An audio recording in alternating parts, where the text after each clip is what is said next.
Hello అండి, నేను doctor Abid Ahmed, MBBS MD general medicine, working at MS hospital.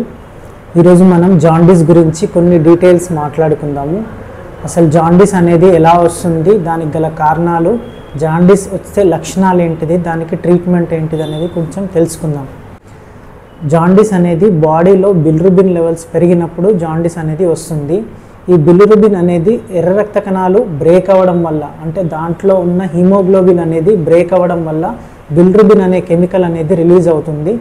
నార్మల్గా bilirubin లివర్లోకి వెళ్ళి కాంజుగేషన్ అనే ప్రాసెస్ ద్వారా స్టూల్లో, యూరిన్లో ఎక్స్క్రీట్ అవ్వడానికి హెల్ప్ అవుతుంది. సో మనకి హెల్తీ లివర్ అనేది ఈ బిలిరుబిన్ ఎక్స్క్రీషన్లో మెయిన్ రోల్ అనేది పోషిస్తూ ఉంటుంది. ఎప్పుడైతే ఈ లివర్ డ్యామేజ్ ఉన్న వాళ్ళకి మనకి ఈ కాంజుగేషన్ ప్రాసెస్ అనేది జరగకుండా బాడీలో ఈ బిలిరుబిన్ లెవెల్స్ అనేవి పెరిగిపోయి జాండీస్ అనేది వస్తుంటుంది. సో జాండీస్ అనేది ఓన్లీ లివర్ డ్యామేజ్ వల్ల మాత్రమే వస్తుందా, ఇంకేమన్నా వేరే కారణాలు ఉంటాయా అనేది కూడా తెలుసుకుందాము. జాండీస్ అనేది మెయిన్గా 3 కారణాలు ఉంటాయండి. ఒకటి ప్రీ హెపాటిక్ జాండీస్, అంటే జాండీస్ అనేది లివర్ నార్మల్గా ఉండి బిలిరుబిన్ ప్రొడక్షన్ ఎక్కువ కావడం వల్ల, అంటే ఎర్ర రక్త కణాలు ఎక్కువగా బ్రేక్ అవ్వడం వల్ల, దానికి గల కొన్ని అదర్ కారణాల వల్ల మనకి ఈ ప్రీ హెపాటిక్ జాండీస్ అనేది ఉంటుంది. మెయిన్గా మన ప్లేసెస్లో మలేరియా ఒక మెయిన్ రీజన్. ఇంకొకటి హిమోలైటిక్ అనీమియాస్, అంటే రక్త కణాలు బ్రేక్ అయ్యే కొన్ని డిసీజెస్ ఉంటాయి, హిమోలైటిక్ అనీమియాస్ అంటారు. దాంట్లో కూడా ఈ బిలిరుబిన్ ప్రొడక్షన్ అనేది కావలసినంత దానికన్నా, అంటే నార్మల్ ప్రాసెస్ కన్నా ఎక్కువగా బిలిరుబిన్ అనేది తయారవుతూ ఉంటుంది. దానివల్ల ఈ లివర్ అనేది ఎక్కువగా కాంజుగేషన్ చేయలేక అన్కాంజుగేటెడ్ బిలిరుబిన్ లెవెల్స్ అనేవి బాడీలో పెరిగిపోతూ ఉంటాయి. వాళ్ళలో మనకి జాండీస్ అనేది కామన్గా తెలుస్తూ ఉంటుంది.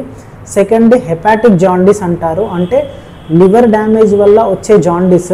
దీంట్లో కాంజుగేషన్ అనేది అబ్నార్మల్గా ఉంటుంది, such that unconjugated bilirubin levels అనేవి మనకి ఎక్కువ అయ్యే అవకాశం ఉంటుంది. హెపాటిక్ జాండీస్లో మెయిన్గా వైరల్ హెపటైటిస్ అనేది మనం చూస్తూ ఉంటాము.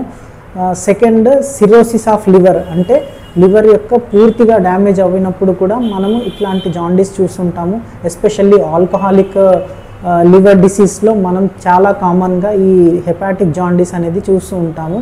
Third common cause post hepatic jaundice, అంటే బిలిరుబిన్ ప్రొడక్షన్ నార్మలే ఉంటుంది, హెపాటిక్ కాంజుగేషన్ నార్మలే ఉంటుంది, కానీ ఎప్పుడైతే ఈ కాంజుగేటెడ్ బిలిరుబిన్ తయారవుతుందో అది మనకి ఇంటెస్టైన్లో కానీ యూరిన్లో కానీ ఎక్స్క్రీట్ కాకుండా ఉంటుంది.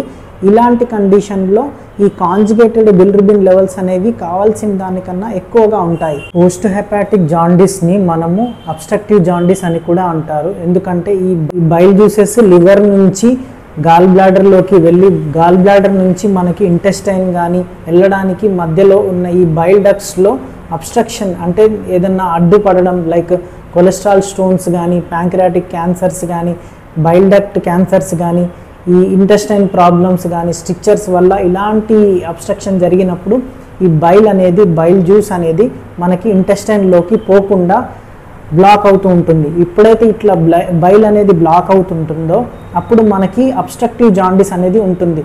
సో ప్రతి జాండీస్ అనేది లివర్ ప్రాబ్లం వల్ల రాకపోవచ్చు, బట్ దాని కారణాలు అనేది తెలుసుకొని దాన్ని బట్టి మనం ట్రీట్మెంట్ ఇవ్వాల్సి ఉంటుంది. సో సెల్ఫ్ మెడికేషన్ అనేది వాడకుండా, ఎప్పుడైతే కళ్ళు పచ్చగా కనబడడం లాంటిది కనబడ్డా, మూత్రం డార్క్ కలర్లో రావడం లాగా ఉంటే మాత్రం ఇమీడియట్గా ఎండి జనరల్ ఫిజిషియన్ని కన్సల్ట్ అవ్వాల్సి ఉంటుంది. వాళ్ళు మీ జాండీస్కి తగిన కారణాలను వెతికి దానికి స్పెషల్ ట్రీట్మెంట్ ఇస్తూ ఉంటారు. సో ఎప్పుడు కూడా ఇంట్లో కానీ అన్క్వాలిఫైడ్ డాక్టర్తో పసరు మందులు వాడడం లాంటిది చేయొద్దు. సో మీ జాండీస్ ఏ రకమైన జాండీస్, ఏ కారణం వల్ల మీ జాండీస్ వచ్చిందనేది తెలుసుకొని దాన్ని బట్టి ట్రీట్మెంట్ అనేది తీసుకోవాల్సి ఉంటుంది.